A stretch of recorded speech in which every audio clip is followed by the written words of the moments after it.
Bonjour à toutes et à tous. Je suis Vincent Durlac, médecin lipidologue au CHU de Reims, et je vais vous parler de la lipoprotéine petit a.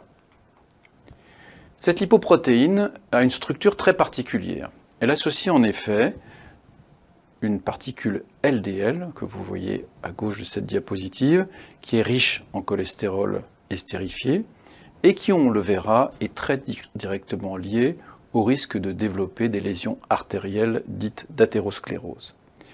Et comme vous le voyez ici, s'associe à cette particule LDL une autre protéine qui s'appelle l'ApoA et qui explique le nom de la lipoprotéine petit a, LDL plus ApoA, et qui a une parenté de structure avec une autre molécule qui est le plasminogène.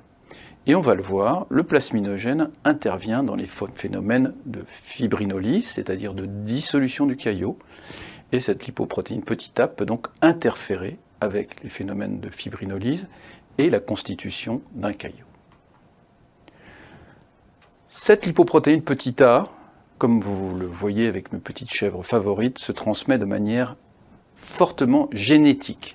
Il y a près de 90% d'héritabilité de la transmission de la concentration circulante de cette lipoprotéine.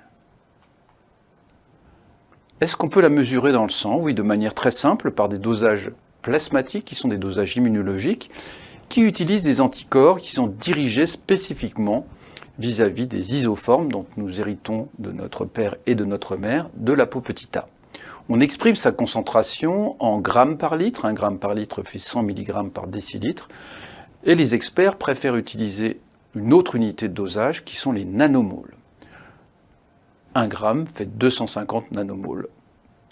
Le seuil qui est retenu, et je vais y revenir, qui lie un risque d'augmentation de sa concentration à des pathologies cardiovasculaires, est de l'ordre de 0,5 g par litre.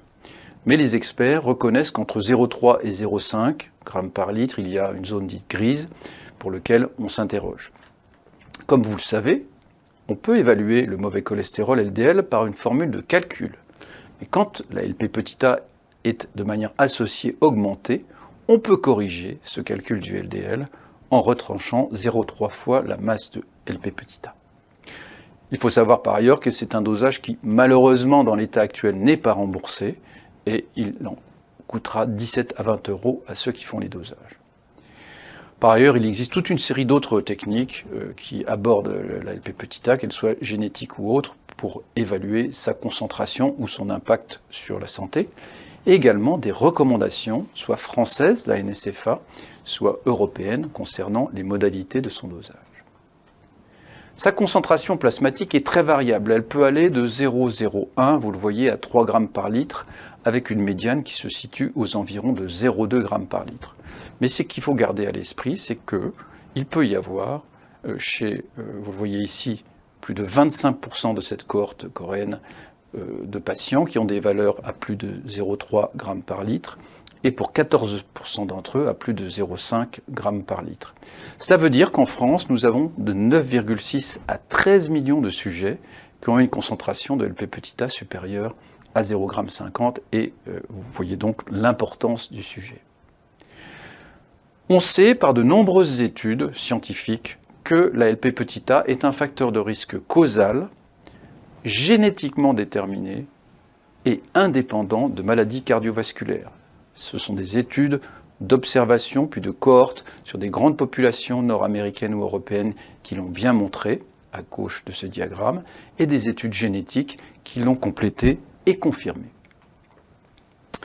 Si l'on résume donc tout ce que je viens de vous dire avec une certaine complexité, la LP petit a, c'est donc une association d'une particule LDL qui expose à un risque d'athérosclérose, l'ApoA qui expose un risque d'interférence avec les phénomènes de thrombose, et je ne l'ai pas développé ici, des lipides particuliers, les phospholipides oxydés, qui participent également à la production de calcification aortique chez les patients, et donc le risque de voir se développer des rétrécissements aortiques calcifiés.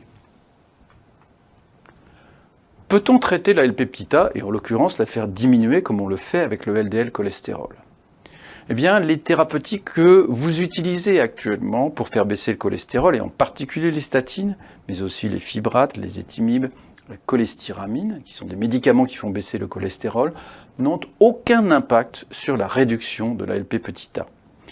La seule technique efficace actuellement est une technique qu'on utilise de manière exceptionnelle, c'est la lipaphérèse. Et vous voyez l'appareil qui est en photographie sur cette diapositive.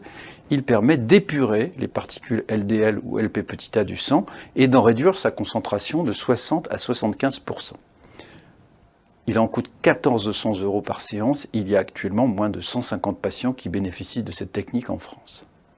L'espoir que nous avons tous, c'est que de nouvelles thérapeutiques arrivent sur le marché. Certaines sont déjà commercialisées, comme les anti-PCSK9, ici mentionnés, alirocumab et volocumab, qui sont disponibles et diminuent de 20 à 30% la concentration de Lp petit a, mais leur prescription est très encadrée.